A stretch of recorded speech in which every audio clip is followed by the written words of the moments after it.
Shri Sudip Bandyopadhyay ji.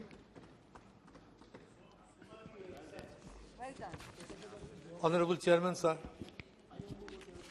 this subject is to share with the views of the Government of India. And we as a party, Trinamool Congress, normally in a mood or intent to extend support to the Ministry of External Affairs and the government's decision when it is related with matter of external affairs. We gauge the situation, we study about the situation, but we are concerned now at this stage also about those students who have come back from Ukraine, especially medical students, and what would be their future. Jaishankarji, last week I met Prime Minister and we had a long talk for more than 20 minutes. I was carrying a letter of Mamata Banerjee, my Chief Minister. There she put some proposals that how these medical students can be replaced.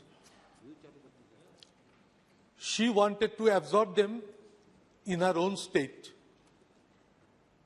with some ideas. But while talking, Prime Minister intimated me straightway that I have decided, Government of India has decided to send these students back to Hungary, mainly at Budapest. I said, Prime Minister, that why not you are taking or asking Russian Federation to take them back and to provide them with the seats in the medical institutions. She said it to me, though it is a 1:1 conversation, but on record, I better keep it in front of you by which you can make some assessment also.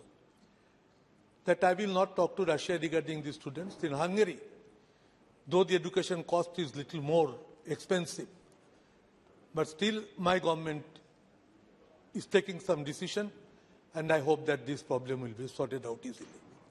So I want to know that where the situation actually stands now and what would be the fate of these students. Sir, this Russia-Ukraine war is a continuation since 2014. And Minsk, the capital of Belarus, I had the scope to visit a delegation with Rajiv Rudi and Savant, with Sumitra Mahajan. The team visited Belarus and Ukraine. And this picture floats in front of my eyes.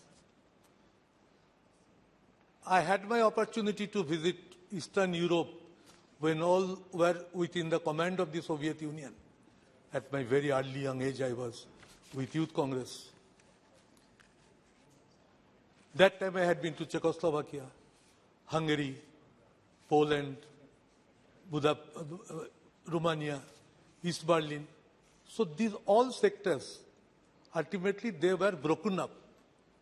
That Gorbachev issue, Glasnost issue, those are all old issues which I don't want to discuss today. But what I want to mention here, that these two agreements were held at Belarus, capital Minsk, with with Russian Federation and with Ukraine.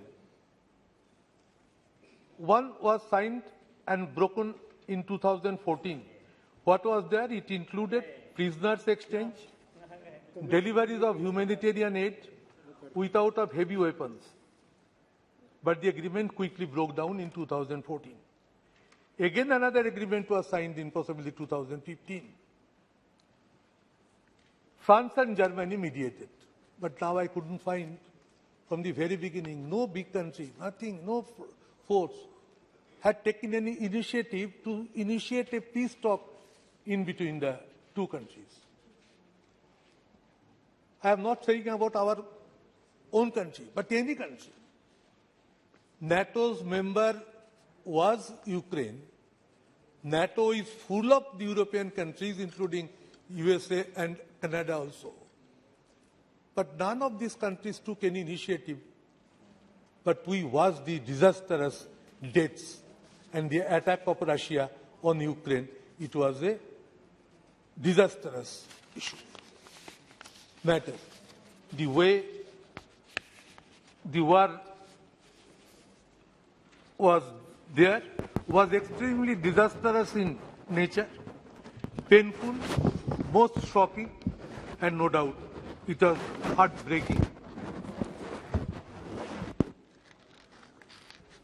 Sir,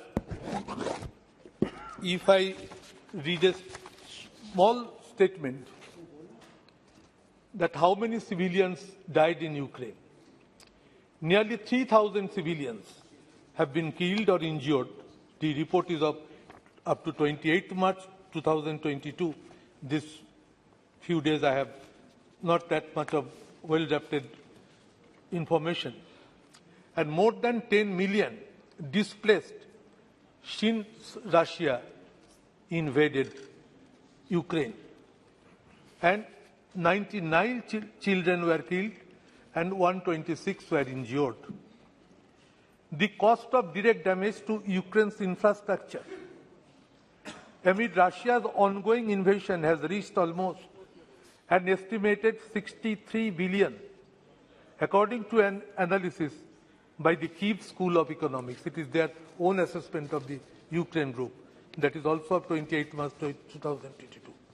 The latest analysis shows that as of March 24, at least 4,431 residential buildings, 92 factories and warehouses, 378 institutions of secondary and higher education, 138 healthcare institutions, 12 airports, 7 thermal power plants and hydroelectric power plants have been damaged. So all totaling up to $63 crore billion. Compared to the previous estimate published on March 17, net growth announced to $3.5 billion according to the KSE Institute. Sir, what I want to mention that we became concerned when the war started.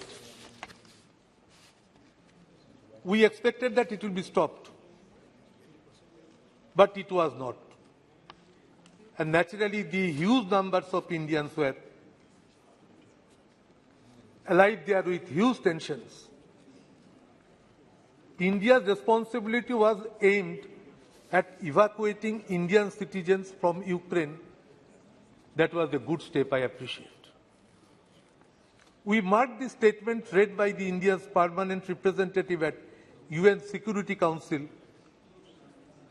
was actually a non-committal statement. That was neither here nor there type statement. This escalation of tension along the border of Ukraine with the Russian Federation is a matter of deep concern. These developments have the potential to undermine peace and security of the region. India's permanent representative to the UN, T.S. Trimurti, said at the UNSC meeting. So, sir, war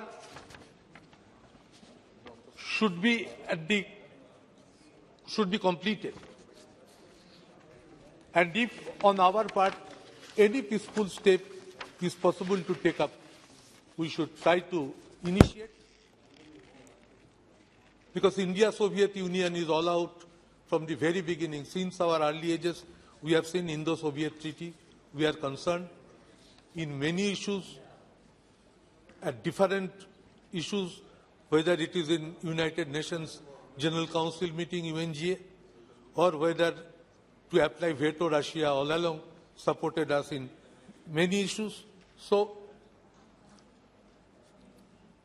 we can initiate dialogue and give a leadership Yes.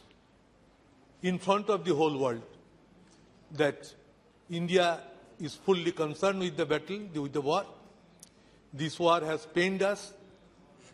The way the people have lost their lives, it is disastrous and painful, inhuman. So whether India is in a position to make it a complete peace talk initiated, that I want to know. Thank you. Our next speaker is there also, Shaukat, he will speak. I think.